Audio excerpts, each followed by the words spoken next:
옥중중 2학년 친구들 안녕. 드디어 개학을 했어요. 2학기가 시작됐는데 다시 온라인이라 아쉬운 마음일지 아니면 익숙함에 편안한 마음일지 반반일지 어떤 마음일지 모르겠지만 오늘은 그 삼각형의 성질을 배우기 전에 알고 있어야 할 내용들을 짚어보는 시간을 가지려고 해요. 첫 시간이니까 부담 없이 그렇지만 열심히 공부를 해봅시다.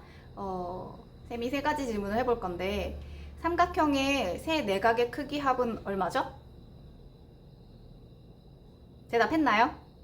두 번째 질문은 삼각형의 외곽의 크기는 그 내각의 두 내각의 크기를 이용해서 구할 수 있는지 있나요? 대답했나요? 마지막 질문 삼각형의 합동 조건 기억나나요? 이 세 가지 질문에 다 자신있게 대답을 하고 설명을 할 수 있었다면 오늘 수업에서 과제 1, 2, 3을 풀어서 바로 제출을 하면 되고 자신이 없었어도 괜찮습니다. 오늘 영상 1, 2, 3을 통해서 그동안 배웠던 내용이지만 다시 설명을 해주니까 오늘 영상을 보고 과제 1, 2, 3을 해결하면서 쌤이 질문했던 이 세 가지 질문에 자신감을 가지면 됩니다. 대답을 할 수 있게. 자, 그러면 학습을 시작합니다. 자, 영상 1번부터 볼게요.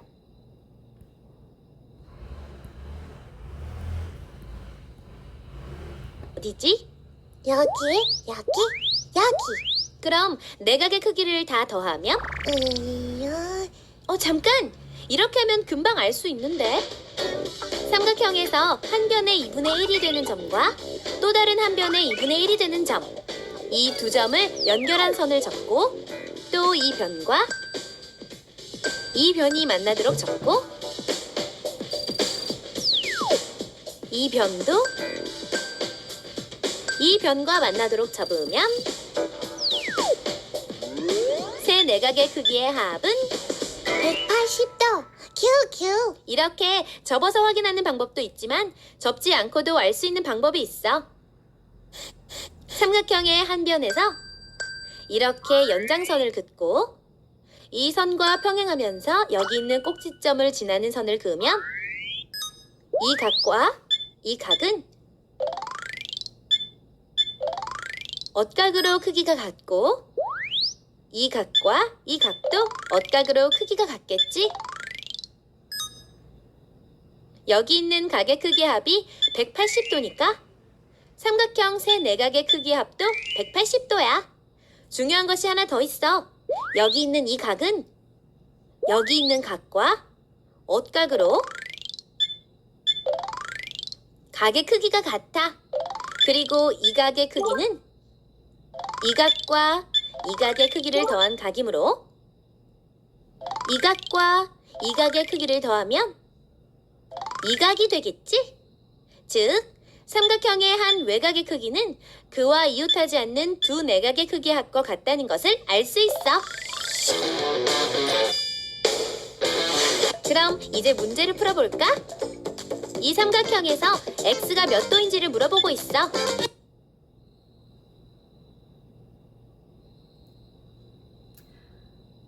자, 두 가지 내용 다 나왔는데 이해가 다죠? 삼각형의 내각의 합은 180도 그리고 외곽의 크기는 두 내각의 크기의 합과 같다. 자, 이걸 가지고요 과제 1번과 과제 2번 문제를 해결을 해보면 돼요. 자, 과제 1번. 자, 여러분은 그 제시된 그 화면을 보고 노트에다가 풀어서 나중에 제출을 하면 됩니다. 그리고 영상 두 번째는 문제 푸는 방법을 것을 이용해서 풀어보면 이 각과 이 각과 이 각의 크기를 더하면 몇 도? 180도.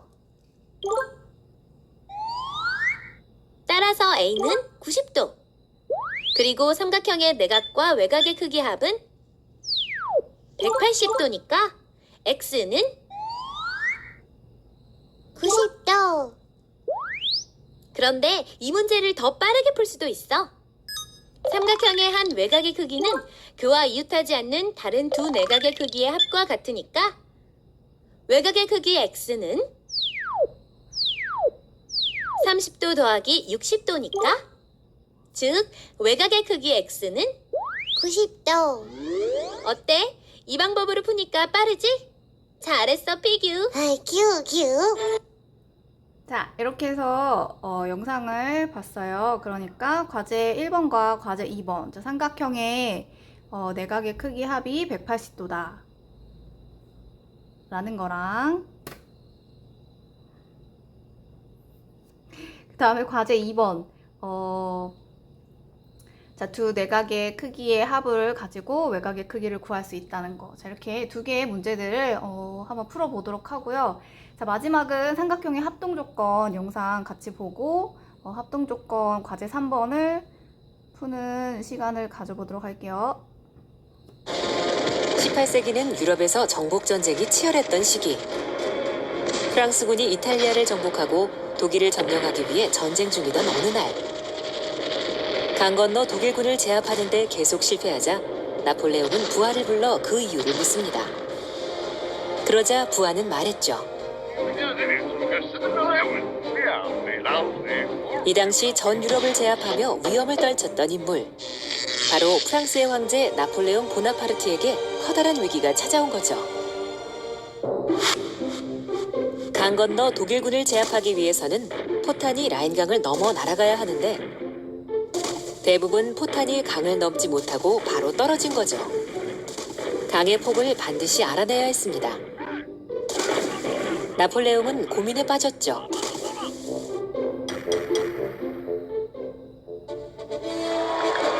나폴레옹의 지시에 따라 대포를 쐈고 마침내 그 전쟁에서 승리를 거뒀습니다.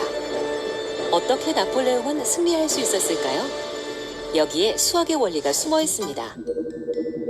나폴레옹은 자신의 몸을 삼각형의 한 변으로 생각하고 모자챙의 연장선 끝이 강의 반대쪽 끝과 만나도록 조정해서 하나의 삼각형을 만듭니다. 똑같은 방식으로 뒤돌아서서 삼각형을 하나 더 만듭니다.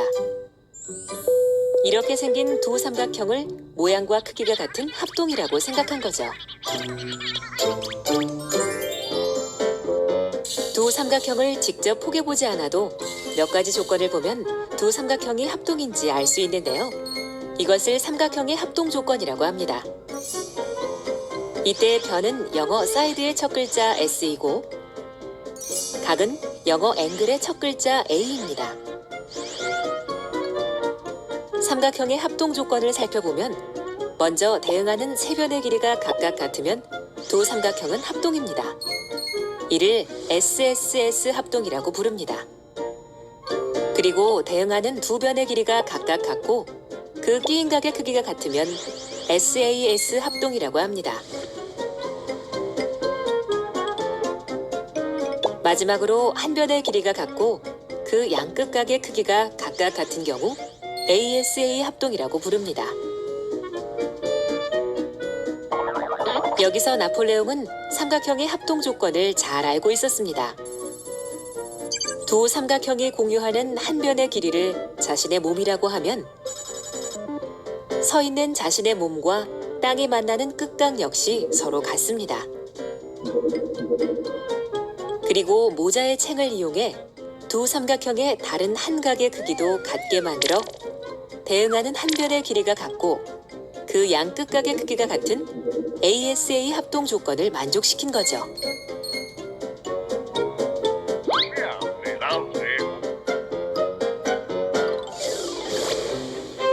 간단한 수학적 지식으로 전쟁에서 승리한 또 하나의 이야기가 있습니다. 1943년 초 2차 세계대전이 한창 치열했던 시기 연합군이 독일 루르 지방의 대형 댐들을 폭격하기 위해 작전을 세웠습니다. 그래서 물수제비 놀이처럼 수면 위로 튀어가면서 댐과 충돌하는 폭탄을 만들었지만 더 큰 문제가 남아있었죠.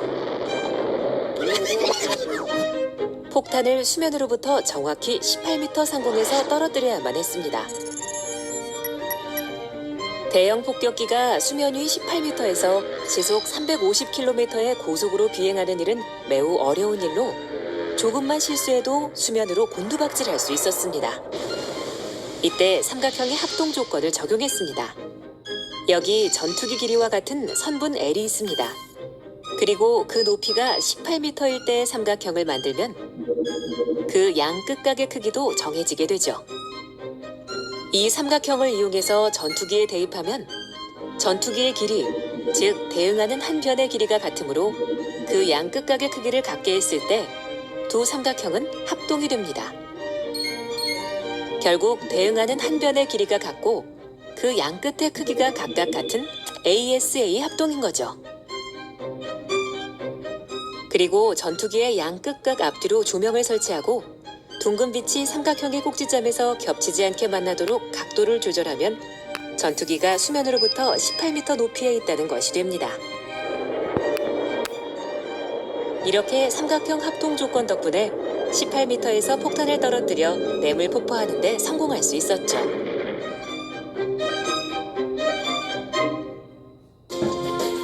수학적 지식은 전쟁에서도 위기의 순간을 모면할 수 있는 지혜를 주었고 상상을 현실화할 수 있는 능력을 주었습니다.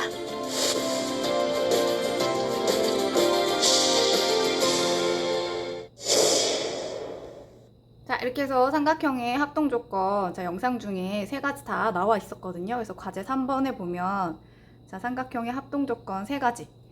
자, 이렇게 정리를 해보고 그리고 그걸 이용을 해서 2번 합동의 삼각형을 찾아서 합동 조건을 쓰고 나타내는 거 기호로 자, 이렇게 과제까지 정리를 하면 될 것 같아요.